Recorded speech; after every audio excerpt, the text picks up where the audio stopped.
Hindupuram municipal chairman పీఠాన్ని TDP కైవసం చేసుకుంది. ఆ పార్టీ అభ్యర్థి రమేష్ కుమార్ చైర్మన్గా విజయం సాధించారు. రమేష్ కుమార్కు 23 ఓట్లు వచ్చాయి. వైసీపీ అభ్యర్థి లక్ష్మికి 14 ఓట్లు వచ్చాయి. హిందూపురం మున్సిపల్ చైర్మన్ పీఠాన్ని టీడీపీ కైవసం చేసుకుంది. ఆ పార్టీ అభ్యర్థి రమేష్ కుమార్ చైర్మన్గా విజయం సాధించారు. రమేష్ కుమార్కు 23 ఓట్లు వచ్చాయి. వైసీపీ అభ్యర్థి లక్ష్మికి 14 ఓట్లు వచ్చాయి. నందమూరి బాలకృష్ణ గారికి, అదేవిధంగా హిందూపురం ఎంపీ కేకే పార్థసారథి గారికి, అదేవిధంగా హాజరైనటువంటి council ఆమోదమైనటువంటిగా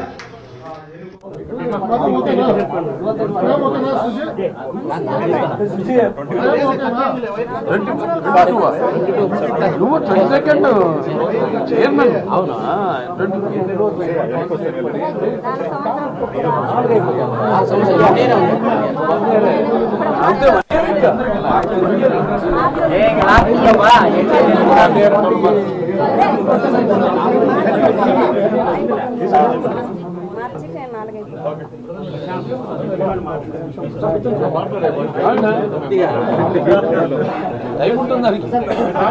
Hindupuram municipal chairman post TDP కైవసమైంది. ఇక ఆ పార్టీ అభ్యర్థి రమేష్ కుమార్ చైర్మన్గా విజయం సాధించారు. రమేష్ కుమార్కు 23 ఓట్లు వచ్చాయి. వైసీపీ అభ్యర్థి లక్ష్మికి 14 ఓట్లు వచ్చాయి. హిందూపురం మున్సిపల్ చైర్పర్సన్ పీఠాన్ని టీడీపీ కైవసం చేసుకుంది. టీడీపీ అభ్యర్థి రమేష్ కుమార్కు 23 ఓట్లు వచ్చాయి. ప్రస్తుతం ఆయన చైర్మన్ పీఠంలో కూర్చునే విజువల్స్ మనం లైవ్ ద్వారా వీక్షిస్తూ ఉన్నాం. బాలకృష్ణ దగ్గరుండి రమేష్ని చైర్మన్ కుర్చీలో కూర్చోబెట్టిన విజువల్స్ని మనం లైవ్ ద్వారా చూస్తూ ఉన్నాం. Hindupuram municipal chairman post TDP కైవసం చేసుకుంది. ఇక పార్టీ అభ్యర్థి రమేష్ కుమార్ చైర్మన్గా విజయం సాధించారు. రమేష్ కుమార్కు 23 ఓట్లు వచ్చాయి. వైసీపీ అభ్యర్థి లక్ష్మికి 14 ఓట్లు వచ్చాయి.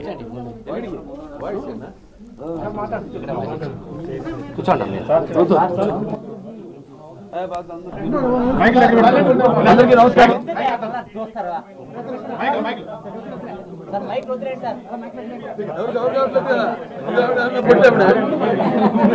గుర్తు పంపాలి.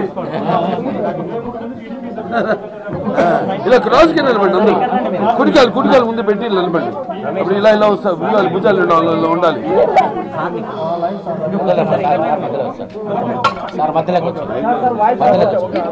వచ్చేనా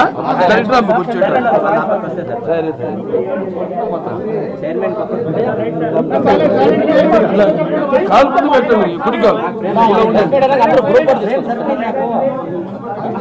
మొదలుపెట్టేనా? అందరికీ నమస్కారం.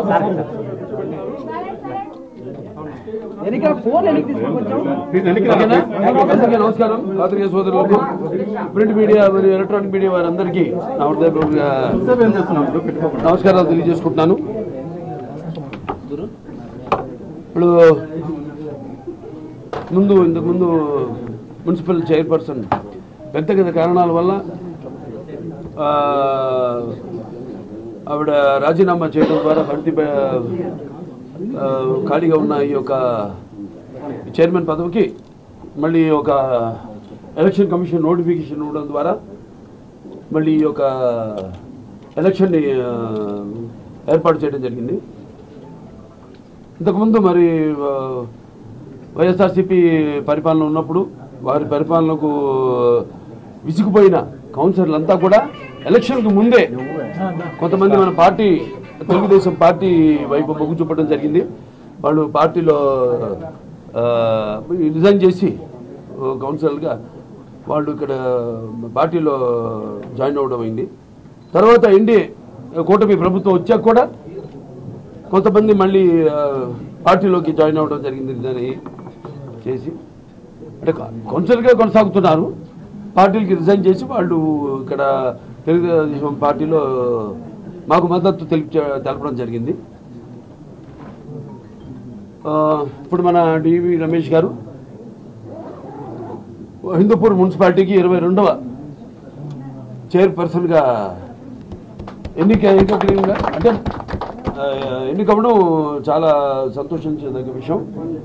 అంటే అటు కౌన్సిలర్ వాళ్ళంతా కూడా ఏదో అభివృద్ధి చేసిన అభివృద్ధి ఈ 5 ఏళ్లలో గత 5 ఏళ్లలో అంతా జరిగింది శూన్యం. కాబట్టి వాళ్ళు ఇందులో భాగస్వామ్యం పంచుకోవాలి అన్న తపనతో వాళ్ళు వేసిన ఓట్లు ఎవరైతే ప్రజానికం వాళ్ళని గెలిపించారో వాళ్ళందరికీ న్యాయం చేయడం కోసమని వాళ్ళు ఇందులో భాగస్వామ్యం పంచుకోవడానికి మరి ఇందులో ఈరోజు డి రమేష్ గారిని ఎన్నుకోవడం జరిగింది. అలాగే ఈ యొక్క మున్సిపాలిటీ అభివృద్ధి కోసం, అలాగే అంటే హిందూపురాన్ని ఎంతో అందంగా తీర్చిదిద్దడం కోసం రహదారుల యొక్క వెడల్పులు చేయడం అయితేనేమి, లేకపోతే ప్రతి ఇంటికి కూడా నీటి సౌకర్యాన్ని అందజేయాలన్న లక్ష్యంతోనే మొదటి నుంచి ఉన్నాం, దానికే కట్టుబడి ఉన్నాం. ముఖ్యంగా హిందూపూర్ యొక్క ఏదైతే సీసీ రోడ్లు డ్రైన్లు ఉన్నాయో వాటి కోసం 92 కోట్ల రూపాయలు పోయినసారి తెలుగుదేశం అధికారులు ఉన్నప్పుడు ఇక్కడ మన చైర్పర్సన్ ఉన్నప్పుడు అప్పుడు మనం 65 కోట్ల రూపాయలు మనం స్పెషల్ డెవలప్మెంట్ ఫండ్ కింద సీఎం గారు అప్పుడు చంద్రబాబు నాయుడు గారు ఆయన 65 కోట్లను 66 కోట్లను శాంక్షన్ చేయడం జరిగింది. మళ్ళీ రివర్స్ టెండరింగ్ అని ప్రభుత్వం మారాక క్యాన్సిల్ చేయడం జరిగింది. ఆ తర్వాత ఏది ఒక్క అభివృద్ధి కూడా జరగలేదు ఇక్కడ హిందూపూర్లో. సో అప్పుడు 62 కాస్త 66 కాస్త ఇప్పుడు 92 కోట్లు అయింది. ఇప్పుడు ఇవాళ మళ్ళీ పెరిగింది. అంటే మెటీరియల్ ఇవన్నీ ధరలు పెరగడం, దానికి అనుగుణంగా టోటల్ కాస్ట్ ఆఫ్ ఇది కూడా పెరగడం జరిగింది, ఎస్కలేషన్ అవ్వడం జరిగింది. ఇవాళ 92 కోట్లు. మనం కూడా ముఖ్యమంత్రి గారిని కలిసినప్పుడు అది ఫైల్ అక్కడే ఉంది, ఫైనాన్స్ డిపార్ట్మెంట్లో ఉంది. సో వెంటనే దాన్ని ఇమీడియట్గా శాంక్షన్ చేస్తానని చెప్పారు ఆయన ఎస్డీఎఫ్ కింద. అలాగే ఏదైతే ఈ ప్రతి వార్డుకు కూడా నీళ్లు అందించాలి, అంతర్గత పైప్ లైన్ ద్వారా నీళ్లు అందించాలని మరొక 120 కోట్ల రూపాయల ఇంకొక డిపిఆర్ ప్రిపేర్ చేసి పంపడం కూడా జరిగింది. అది కూడా ఫైనాన్స్ డిపార్ట్మెంట్లో ఉంది. అది కూడా త్వరగతిన మంజూరు అవుతుంది. శరవేగంగా ఆ పనులు కూడా మొదలు పెడతాము. ఇలా అలా చూసుకుంటే అలాగే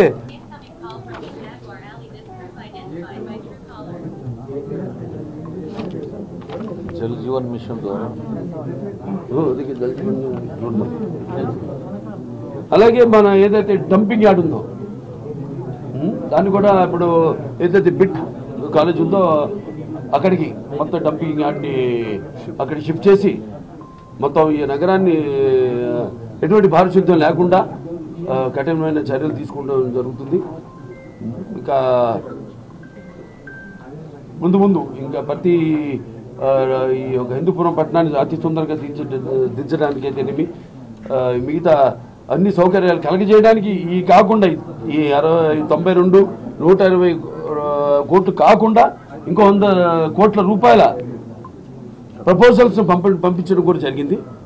అది కూడా శరవేగంగా మనకి ఆమోదం వస్తుందని తెలియజేయడానికి ఎంతో సంతోషిస్తున్నాను.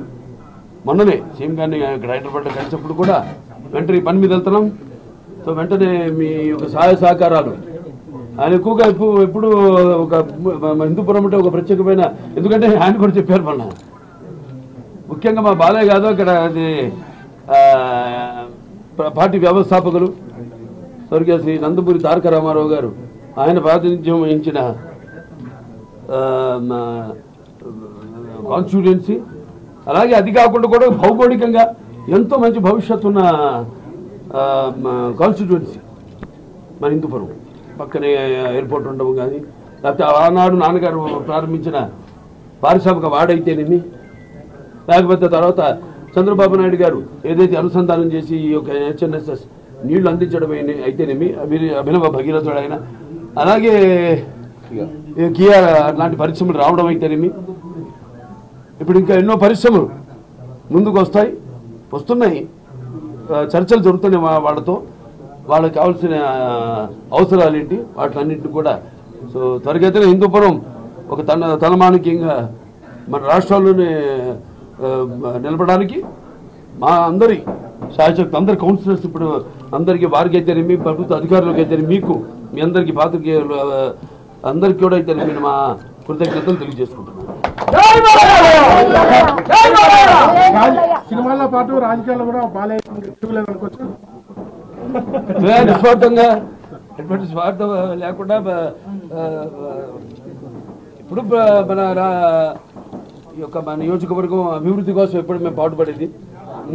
కాబట్టి తప్పకుండా నా దృష్టి అంతా ముఖ్యంగా నా హిందూపురాన్ని అభివృద్ధి చేయడం మీద. పార్టీకి ఎప్పుడు ఎటువంటి సేవలు ఉన్నా అవసరం ఉన్నా నేను వాళ్ళకి అందుబాటులో ఉంటాను. ఈ హిందూపురాన్ని కాదు, ఆ రకంగా నా సేవలు వాటి బలపరచడానికి అయితేనేమి విషయంలో ఎక్కడ అవసరమైతే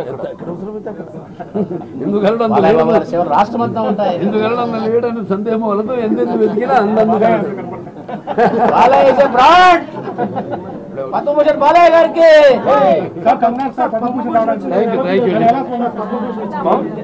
ఇప్పుడు సినిమాలకు ఇచ్చారు అంటే పద్మభూషణ్ పద్మభూషణ్ అంటే మనకి ఫైన్ ఆర్ట్స్. సో దానికి సంబంధించి నటుడిగా ఇచ్చారు. సరే నటుడిగా నాకు ఇంకా సంతృప్తి నేను చెందలేదు, ఇంకా ఎంతో ఉంది. నేను అన్నాను చాలామంది ఏదో పక్కదారి పట్టినప్పుడు ఏదో కనుమరుగు అవుతున్నప్పుడు అప్పుడు ఏదో కొంచెం ట్రాక్ మార్చడం క్యారెక్టర్ ఆర్టిస్టులుగా కానీ అలా ఇది నేను 4వ హిట్ నా ప్రేక్షక దేవుళ్ళు నా అభిమానులు అయితేనే నాకు ఇవ్వడం ఇంకా నాలో కసిని పెంచింది. సో అంతే అంటున్నాను, అందుకే అన్నాను నా 2 innings ఇక్కడ మొదలైందని. So thanks. నేను నటించిన రకరకాల పాత్రలు అది మరి ప్రజలే దానికి ఆమోదం వేశారు. ప్రతి పాత్ర ఒక నాకే నాకు ఛాలెంజ్గా ఉండేది. నాకు ఎవరు ఛాలెంజ్ కాదు, నా పాత్రే నాకు, ప్రతి పాత్ర ఛాలెంజ్ నాకు. ఆ ఛాలెంజ్లో నాకు నేనే అందుకే అంటాను, ఏంటి వీడికి అంతా తెలుసు అనుకుంటారు కొంతమంది నన్ను చూసి. నాకంటే తెలుసుకునేంత గొప్ప విద్య ఇంక వేరేది లేదని నేను అంటాను. అంటే నా గురించి నేనే తెలుసుకుంటున్నాను. ఎప్పుడు మనిషి ఒక దాంతో ఒక స్థాయితో తృప్తి పడటం కాదు, ఆ పైన ఇంకా ఇస్తున్నారు అవకాశం. దాన్ని ఇంకా ఎలా మనల్ని మనం పదును పెట్టుకోవాలి అన్న ఒక తపన ఉండాలి. ఆ తపనే నన్ను నడిపిస్తుంది. అదే ఆ పుణ్య దంపతుల అమ్మగారు నాన్నగారు ఆశీస్సులు, ఆ కళమ్మ తల్లి ఆశీస్సులు, ప్రేక్షక దేవుళ్ళ ప్రోత్సాహం. అది ఇంపార్టెంట్. తప్పకుండా అండి, వస్తుంది కూడా. అదే అందరి కోరిక, మా అందరి కోరిక. అప్పటిదాకా అది వచ్చేదాకా కూడా నాకు ఈ పద్మభూషణలు ఇవన్నీ నేను అంటాను కదా, ఇప్పుడు పదవులకు నేను అలంకారం కానీ పదవులు నాకు అలంకారం కాదని. రామారావుకి భారతరత్న వచ్చే వరకు అది రావాలని వస్తుంది తప్పకుండా. అది అలాగే ఉంటుంది. ఆకలి